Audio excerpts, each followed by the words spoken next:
Welcome back mga kaaldab. Ito na naman po ang inyong lingkod, si Mr. Destiny.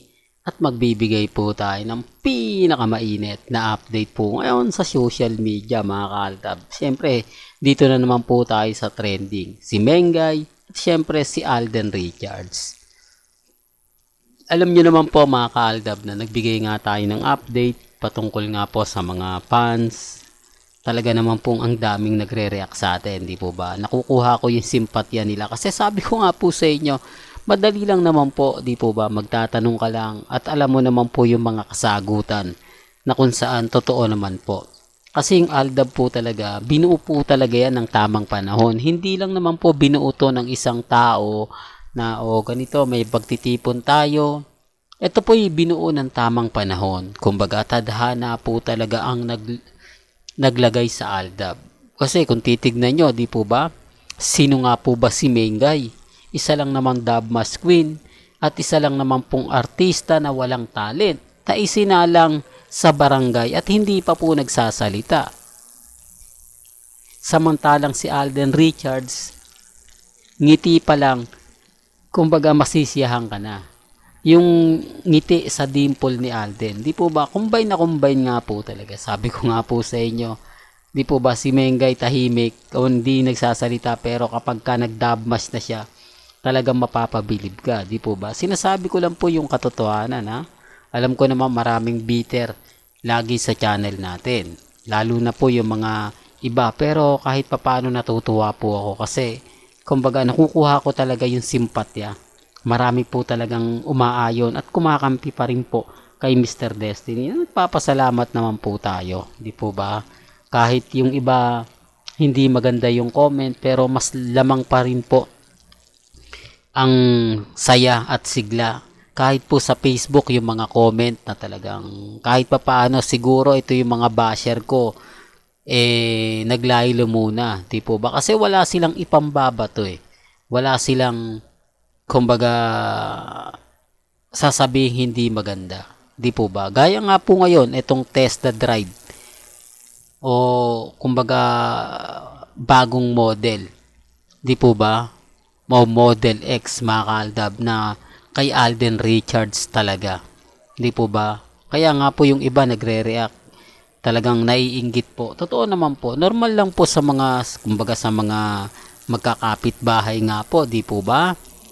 Na nagkakaroon ng inggitan na hindi may iwasan, di po ba? Na kapag uy, yung kapitbahay natin may malaking TV, di po ba? Magkano kaya bili niyan? Siguro ang mahal niyan, di po ba? Tapos yung iba, ang ganda kasi ng trabaho, kaysa ganito, kaysa ganon, di po ba? Medyo mapapasilip ka lang. Na normal lang po yun. Bukas sa makalawa, wala na po yun. Kasi dumating na yung ngayon ka lang ininggitan dahil may nakita. Pero mga ilang araw nakalipas, wala na siya. Kumbaga, normal na lang sa magkakapit bahay yon. Hindi po ba? Parang kumain ka lang sa Jollibee.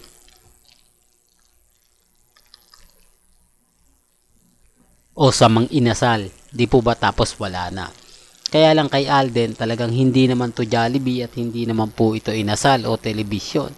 Ito po ay mga kaaldab, talagang napaka gandang modelo ng Tesla o ng Tesla, hindi po ba?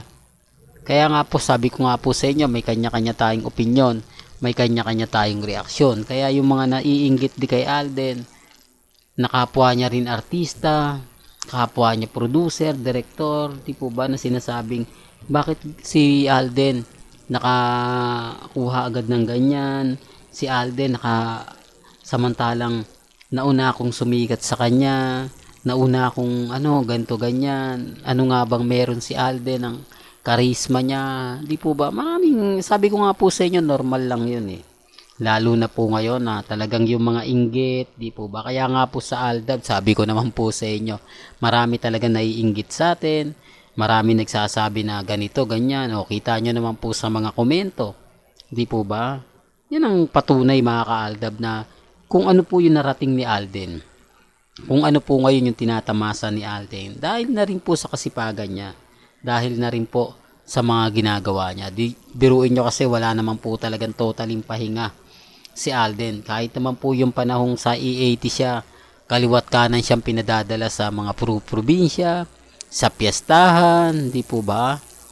O baka sasabihin na naman ng iba, nako, hindi na, ba't dadalhin si Alden sa piyestahan? Di po. Para lang klaro, para lang po alam po ninyo. Sa mga hindi maniniwala, wala naman pong pilitan. May kanya-kanya tayong opinyon, may kanya-kanya tayong reaksyon, di po ba? Alam nyo naman po pagdating sa channel ni Mr. Destiny, kung ano lang yung latest, kung ano yung update, dun po tayo. Gaya nga po kay Mengay sa EAT, o di po ba? Bakit nga po ba siya yung pinaka mas laging binabato ng punchline? Sa totoo naman po yung sinasabi ko, kulang lang. Kung si Mengay lang po talaga, hirap po sila. Kailangan mo talagang magbigay o kumuha ng isang artista na talagang matatapatan si Mengay. Ang ibig kong sabihin matatapatan, masasabayan si Mengay sa mga punchline ng EAT. Di po ba? O may liban lang sa sugod bahay. Kasi nandiyan sila Jose, Wally, di po ba? Na talagang malakas maghatak kay Mengay. Ibig kong sabihin kapag wala pa po yung barangay, di po ba? Yung sugod bahay kapatid. O doon pa lang sa therapy, medyo may araw na kumbaga hindi maganda, ganun din sa Gimified, di po ba? Sinasabi ko lang po ito dahil ito rin po yung reaksyon at komento ng mga netizen. Sinasabi ko po ito dahil yung iba po naman kasi nagtatanong na tama ka naman Mr. Destiny, kitang kita naman yung mga nangyayari, kitang kita naman yung mga nagaganap. Kaya lang syempre maraming bitter, maraming nagsasabi ng ganito, maraming nagsasabi ng ganyan. Sabi ko nga po sa inyo, relax lang kayo. Kung ano yung nababalitaan ninyo, kung ano po yung nakikita ninyo, wag po kayong padadala basta-basta. Wag po kayong papaapekto sa mga sinasabi po ng iba. Normal lang naman po yun na may mga ganyan. Pero darating din po yung point, tayo naman po yung wagi. Kahit balibalik ta rin nila yung sitwasyon, kahit sabihin nila na ganito, kahit sabihin nila ng ganon, tayo naman po talaga yung panalo eh.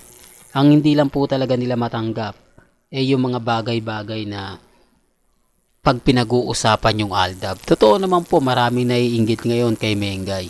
Dahil hanggang yung kasikatan niya, nadala niya pa rin po hanggang ngayon. Kahit nawala siya at nagbalik, talagang pinagpipiestahan pa rin po siya. Sabi ko nga po sa inyo, si Alden, si Maine, talagang malakas po yan. Sabi ko nga, itong pelikula ng Aldab, di po ba, kahit anong gawin nilang issue, pag natuloy ito, doon lang po tayo magkakaalaman. Sa mga nagtatanong, totoo naman po yung sinasabi natin. Si Alden Richards, sinasabi niya na walang imposible. Hindi niya lang mabigyan talaga ng punto yung mga ibang mga nagtatanong po sa kanya. At least hindi nga po siya nagsasalita muna. Wala siyang sinasabi, oh hindi, gagawa kaming pelikula. Basta sinasabi niya lang sa mga fans ng Aldab na antay lang kayo. Kumbaga, bibiglain na lang namin kayo, so supresahin na lang namin kayo. Pero hindi niya yung sinasabi literal. Kumbaga, isa lang magandang ngiti na kumbaga sasabihin niya tamang panahon, darating tayo dyan, di po ba? May mga punto na hanggang ngayon siguro pinag-iisipan na po nila yan. Well, hanggang dito na lang po yung updates natin mga Kaaldab ba? Kaya kung gusto nyo pa po ng pinaka-latest at sariwang update, abay tumutok lang po kayo dito